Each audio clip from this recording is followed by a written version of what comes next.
Howdy friends.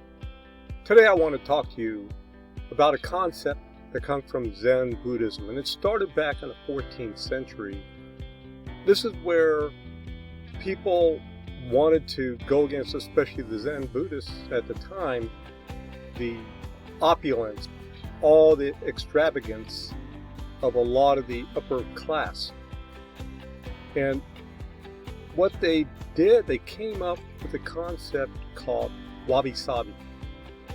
If you haven't heard about this, you will a little bit right now. You see, Wabi-Sabi comes from two words. Wabi, in essence, meaning finding the beauty of simplicity, getting rid of all the extravagance and only focusing on the simple things.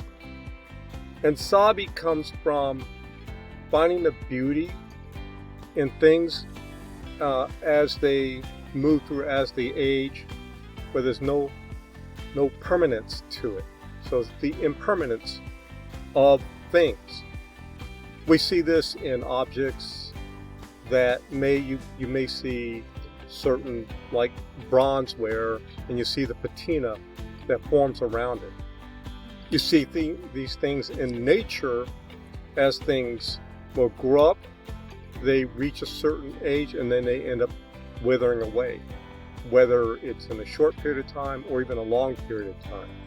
We see this in animals, humans, yes, and so forth. So Wabi-Sabi combined together is finding that beauty in the impermanence of things, finding beauty in things that are not even perfect. The thing is, no person, no thing can ever be perfect at all. In the Japanese, they tend to look at like various things. For example, bonsai. So bonsai, you may see a little tree and it starts off and then it gets trained.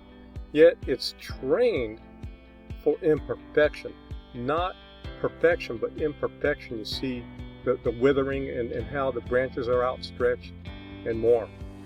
And we see this in other areas as well. One of the areas that I've always embraced and talked about in imperfection is that of kintsugi. So kintsugi is taking broken pottery and repairing it with gold lacquer. You may have seen some of these images on the internet and so forth, and where the pottery has been put back together.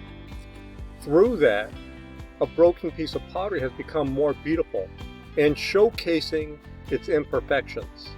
And speaking about pottery, it's the same thing that happens in other areas as well. Like a piece of pottery may come out imperfect in a way it looks from the process.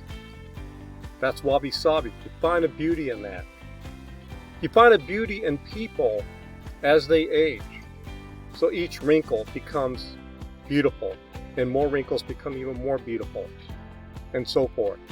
You find the beauty in people. They may not look perfect or be perfect, but you find a beauty in that. Find a beauty throughout. Embrace simplicity in your own life. You don't need a lot of extravagant things and so forth, unless you just want to show off. I mean, that's really about it. It's not something that you really need, and it may even cause you more stress and anxiety as well. So I'm going to suggest that you embrace the concept of Wabi-Sabi and look for it throughout. All those little imperfections. Now, here's the thing. I'm not saying don't strive for perfection. You'll never reach it. But strive to get better, to master things and so forth. Yes, go after that. But having said that, also embrace the mistakes, all the little imperfections in your life, and so forth, like I have done, and my mistakes and my imperfections, like the scar on my forehead and the scars throughout my body. Yeah, I've embraced that as well. So, not when I was younger, when it first happened, but yes, I've done it, and it's been an endearing part of me. So again, embrace Wabi-Sabi and go out there and do it with a smile, or however way that makes you feel happy and so forth. This has been Bob Schote, wishing you an amazing day, amazing week, an amazing year.